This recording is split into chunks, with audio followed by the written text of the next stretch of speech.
We have had 3 in the last 6 weeks, and that's just crazy.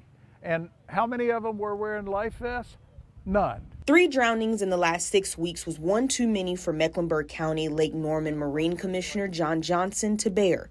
He's hoping that number decreases after a new ordinance on Lake Norman takes effect. Starting January 1st, businesses who charter boats or rent boats to customers will be required to provide basic boater education about no-wake areas and required boating safety equipment like life jackets. We got lots of cases where somebody rents their personal boat, they show up at the ramp, they give the person the boat and keys, so go do it, and the person has no idea how to operate a boat.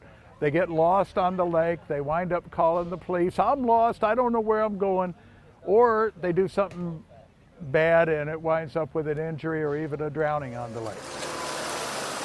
The commissioner says the new ordinance essentially does 3 things. Requires the boats to have insurance so boaters know who is responsible for anything bad that happens. It requires that boats be inspected and verified, and it requires boat owners to know how to navigate not only their boat, but Lake Norman as well. I mean, you see the boats are everywhere, and there's no actual roadway that you follow.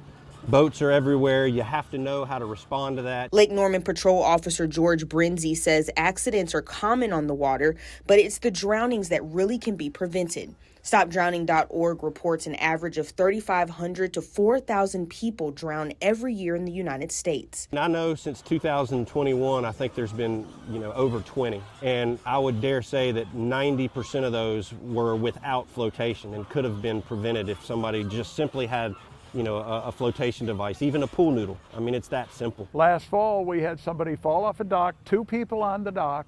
They couldn't swim. So the poor guy drowned in 10 feet of the dock with 2 people watching him because they knew if they jumped in, they'd drown too. So we're giving away Coast Guard approved life preservers to anybody who wants one. Reporting on Lake Norman, Shakir Speaks Queen City News.